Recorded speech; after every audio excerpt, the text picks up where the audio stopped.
اللہ تعالیٰ نے ارشاد فرمایا کتب علیکم القتال، تم پر قتال کو فرض کیا گیا ہے۔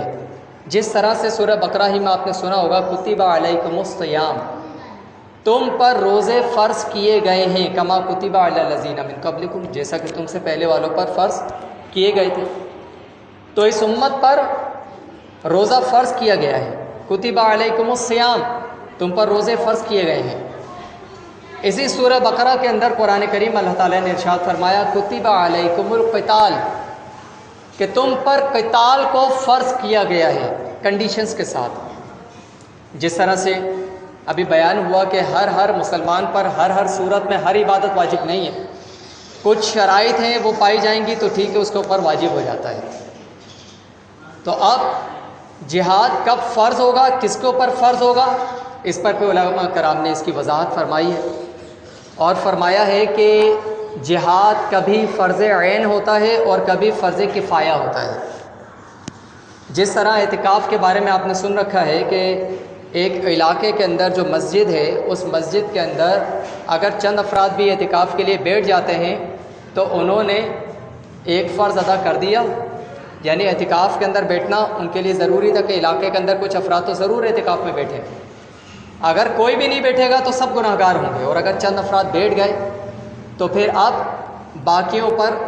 علل کفایہ تھا، یعنی اگر کوئی بیٹھنا چاہے تو بیٹھے، نہیں بیٹھنا چاہے تو بس، اب ضروری نہیں ہے کہ سارے کے سارے افراد آ کر اعتکاف میں بیٹھیں۔ تو علماء فرماتے ہیں کہ جس مقام پر قتال ہو رہا ہے، دشمن کی طرف سے اٹیک ہوا، یا وہاں پر دشمن کے ساتھ وہ برسر پیکار ہیں، لڑ رہے ہیں مسلمان کفار کے خلاف، اور لڑتے لڑتے پھر یہ نوبت آ رہی ہے کہ وہ مغلوب ہو رہے ہیں مسلمان، یعنی کفار ان پر غالب آ رہے ہیں، ان کا غلبہ ہے، ان کے پاس طاقت ہے، مسلمان ان سے لڑ نہیں پا رہے، ان کے پاس تعداد کی کمی ہے، مال و اسباب کی کمی ہے، الغرض کے کسی بھی طور پر وہ وہاں پر پسپائی اختیار کر رہے ہیں۔ تو اب جو ان کے اطراف کے لوگ ہیں مسلمانوں کے، اس مسلمان خطے کے، مسلمان ملک کے، مسلمان علاقے کے، اب ان کے اوپر جہاد فرض عین ہو جاتا ہے۔ پہلے اس علاقے کے، مثال کے طور سے آپ بات کر لیں پاکستان کی، کہ پاکستان پہ اللہ نہ کرے اگر کوئی دشمن کافر ملک اس پر اٹیک کرتا ہے تو اب اس علاقے کے لوگوں پر، اس خطے کے لوگوں پر جہاد فرض عین ہو جاتا ہے کہ وہ لڑیں جا کر دشمن سے۔ اب اگر یہ لوگ قوت میں کم ہیں اور اپنا دفاع نہیں کر پا رہے، دشمن پر غالب نہیں ہو پا رہے، تو اب جو اطراف کے مسلمان ممالک ہیں ان کے اوپر لازم ہے، اب ان کے اوپر فرض عین ہو جاتا ہے کہ اب وہ آ کر ان کی مدد کریں، ورنہ فرض کفایہ ہے، وہ چاہیں تو آ کر مدد کریں، چاہیں تو نہ کریں۔ لیکن جب مسلمان کمزور ہے، وہ دیکھ رہے ہیں کہ روزانہ مسلمان نہتے مسلمانوں کو، یا اگرچہ ان سے لڑنے والے مجاہدین ہیں لیکن وہ کمزور ہیں اور وہ اپنا دفاع نہیں کر پا رہے، دشمن پر اٹیک کرنے کی وہ استطاعت نہیں رکھتے، تو اب پھر ان پر لازم ہے کہ وہ آ کر اس کی مدد کریں۔ اطراف میں آپ کے جو بھی مسلم ممالک ہیں، ایران کی بات کر لیں، افغانستان کی بات کر لیں، اس سے تھوڑا دور آپ کا ترکی ہے، ترکی کی آپ بات کر لیں، تو بہرحال اب اطراف کے جو ممالک ان پر فرض عین ہو جاتا ہے کہ وہ اس کی مدد کریں، اور اگر یہ بھی کمزور پڑ جاتے ہیں، یعنی دشمن اتنا طاقتور تھا کہ جو اطراف کے ممالک تھے ان سے بھی کنٹرول میں نہیں آ رہا، تو پھر اب اس کے اور زیادہ آپ اس کا ڈائیمیٹر بڑھائیں گے، اس گھیرے کو آپ اور زیادہ سرکل کو وسیع کریں گے کہ اور زیادہ اطراف کے جو لوگ ہیں وہ بھی اس میں شامل ہوں، اور پھر وہ جہاد کریں، یہاں تک کہ مسلمان غالب آ جائیں، مسلمان قوت پا جائیں اور دشمن پر فتح حاصل کر لیں، ورنہ پھر یہ سلسلہ بڑھتا رہے گا۔ تو جہاد کا بھی فرض کفایہ ہوتا ہے۔ اگر میں یہاں بیٹھا ہوں اور دنیا کے کسی حصے میں جنگ چھڑی ہوئی ہے، مسلمان کافر کے خلاف لڑ رہا ہے، میرے علم میں ہے کہ ٹھیک ہے وہ وہاں پہ لڑ رہے ہیں اور برابر کا پیمانہ ہے، کبھی یہ غالب ہو جاتے ہیں کبھی وہ غالب ہو جاتے ہیں، اور وہاں پر میرے جانے کی اتنی حاجت نہیں ہے، تو کوئی مسئلہ نہیں ہے۔ لیکن اگر کسی علاقے میں آپ کو پتہ چلتا ہے کہ وہاں پر جنگ چھڑی ہوئی ہے اور آپ اس مسلم ملک کے سربراہ ہیں، تو پھر آپ پر یہ لازم ہے کہ وہاں پر مسلمانوں کی مدد کریں، اگر وہ اپنے بچاؤ کی، اپنی حفاظت کی طاقت نہیں رکھتے۔ تو اللہ تعالیٰ نے جہاد کو فرض عین قرار دیا کہ کتب علیکم القتال، اور یہ بھی سمجھ لیں کہ اللہ تعالیٰ بڑا حکیم ہے، وہ سب سے بڑا حکیم ہے۔ تو اللہ تعالیٰ نے بڑی حکمت کے ساتھ یہاں پر جہاد کا لفظ استعمال نہیں کیا بلکہ قتال کا لفظ استعمال کیا، کیونکہ جہاد کئی معنی میں استعمال ہوتا ہے۔ آپ علم حاصل کر رہے ہیں، علم پھیلا رہے ہیں، تو ہم کہتے ہیں جی جہاد کر رہے ہیں حضرت۔ آپ مال کے ذریعے سے کسی کی مدد کر رہے ہیں تو آپ کہتے ہیں واہ جی جہاد کر رہے ہو آپ تو۔ آپ جہالت کے خاتمے کے لیے کوشش کر رہے ہیں تو ہم کہتے ہیں جی جہاد کر رہے ہیں آپ تو۔ اور مختلف طرح کی، اب تو یہ اتنا عام ہو گیا ہے کہ اگر کوئی شخص کوئی فیکٹری بنا دیتا ہے، کوئی غربت کے خلاف کوئی مارچ وہ کرتا ہے لوگوں کو اکٹھا کر کے، اور وہ مہنگائی کے خلاف مارچ کرتا ہے لوگوں کو لے کر، تو لوگ کہتے ہیں کہ جی مہنگائی کے خلاف بھی جہاد ہو رہا ہے، تو یہ جہاد لغوی ہے۔ یعنی لغوی اعتبار سے جہاد کا مطلب ہوتا ہے جد و جہد کرنا، کوشش کرنا۔ تو یہ بندہ مہنگائی کے خاتمے کے لیے، بے روزگاری کے خاتمے کے لیے اگر کوششیں کر رہا ہے تو لغوی طور پر جہاد ہے، لیکن آپ اس لفظ کو اس طور پر استعمال کیوں کر رہے ہیں کہ لوگوں کا ذہن اس طرف جائے؟ تو بہرحال جہاد کا ایک جو لغوی معنی ہے وہ جد و جہد کرنا ہے۔ اللہ تعالیٰ نے یہاں پر قتال کا لفظ کہہ کر ہمارے ذہن کے اندر جو ایک شبہ آ سکتا تھا اس کو بھی نکال دیا کہ میں کسی قسم کی کوشش کی بات نہیں کر رہا، میں دشمن کی گردنیں مارنے کی بات کر رہا ہوں کہ نکلو اور دشمن کی گردنیں مارو، یہ اسی قابل ہیں،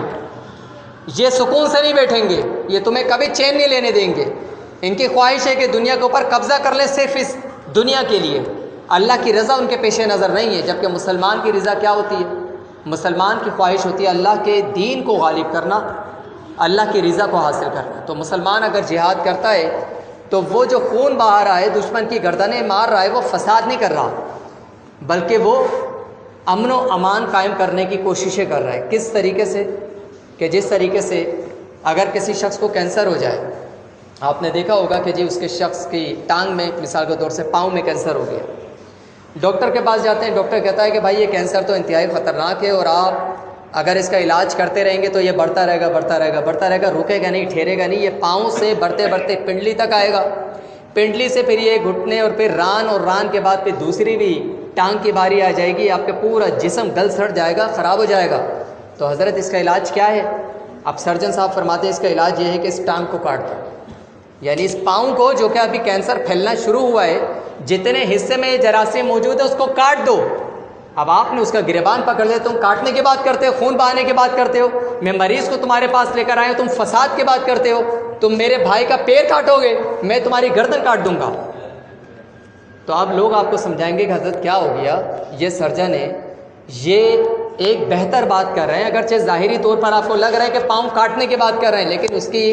جان کی سیفٹی کے لیے، جان کی حفاظت کے لیے یہی ضروری ہے کہ اس کے پاؤں کو کاٹ دیا جائے تاکہ باقی جسم محفوظ ہو جائے، باقی جسم امن کی حالت میں آ جائے۔ تو دنیا میں امن و امان قائم کرنے کے لیے ضروری ہے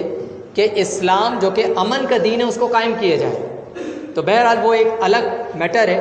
کہ اسلام کیسے پھیلا، نبی کریم صلی اللہ علیہ وسلم نے جو دین کو پھیلایا ہے، صحابہ کرام نے، خلفائے راشدین نے جو دین کو پھیلایا ہے،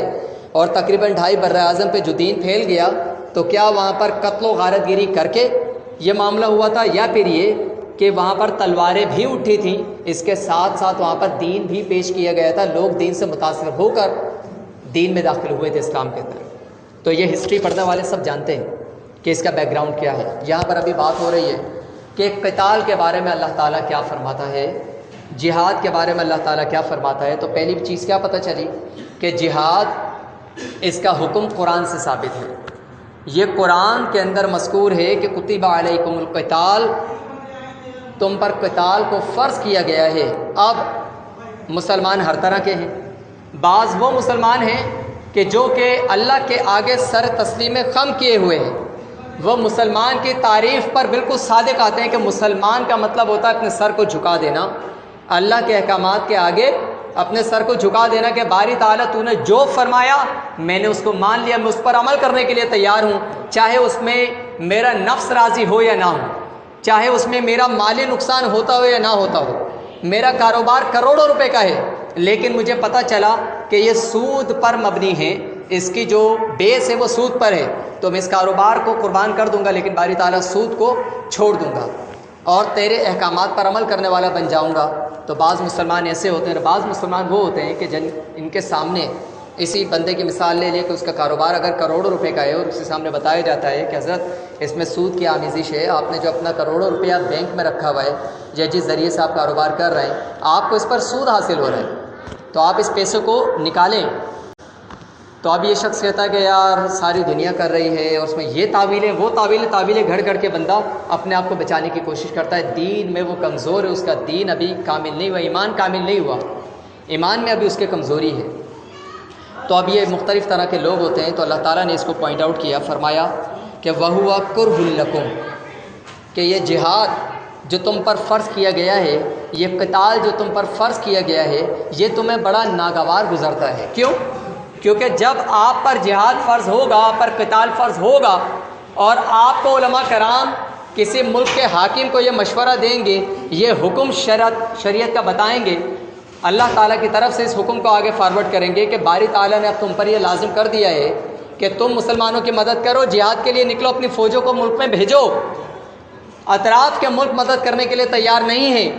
تو تم اب نکلو یہاں سے، تو تم مدد کرنے کی طاقت رکھتے ہو تو تم پر فرض عین ہے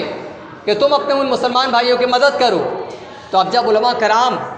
ان حکمرانوں کے سامنے یہ حکم شرع بیان کریں گے تو اب ان حکمرانوں کو فوراً کیا ہو گیا ہے، فکر لاحق ہو جائے گی کہ اگر ہم نے اس پر عمل کر لیا، جہاد کا اعلان کر دیا، اس مظلوم، اس نہتے، اس کمزور مسلم ملک کی مدد کا اعلان کر دیا، تو نتیجے میں کیا ہوگا، ہمارے اوپر پابندیاں عائد ہو جائیں گی، ہم فائنینشی طور پر کمزور ہو جائیں گے۔ اس وقت جو ہماری ٹریڈ بین الاقوامی طور پر جاری ہے وہ ٹریڈ رک جائے گی، ختم ہو جائے گی، ہم پیسے کو محتاج ہو جائیں گے، ہمیں فنڈ نہیں ملے گا، ہمیں جو قرضہ دیا ہوا ہے ہم سے وہ قرضہ طلب کیا جائے گا، مزید قرضہ دیا نہیں جائے گا۔ اس طرح کے مختلف طرح کے جو اقتصادی مسائل ہیں، فائنینشیل کرائسز ہیں، ان کے ڈر و خوف سے اپنی وہ پراپرٹیز، اپنے وہ بینک اکاؤنٹس جو کہ ان کے ذاتی ہیں اور وہ بیرون ممالک میں رکھے ہوئے ہیں، ان کے بچے وہاں پر پڑھ رہے ہیں، ان کی خاندان وہاں پر پڑھ رہے ہیں، ان کی زندگی وہاں پر بسر ہوگی، ان کے آئندہ آنے والی نسلیں وہاں پر گزاریں گے اپنی زندگی، یہ تو ساری ان کی پلاننگ ہے۔ تو یہ ان مغربی آقاؤں کو کیوں خوش کریں گے؟ یہ تو یہ کہیں گے کہ نہیں یار کسی طریقے سے بس اپنا بچاؤ کرو، چپ سادے بیٹھے رہو، خاموشی کے ساتھ جو ہوگا دیکھا جائے گا۔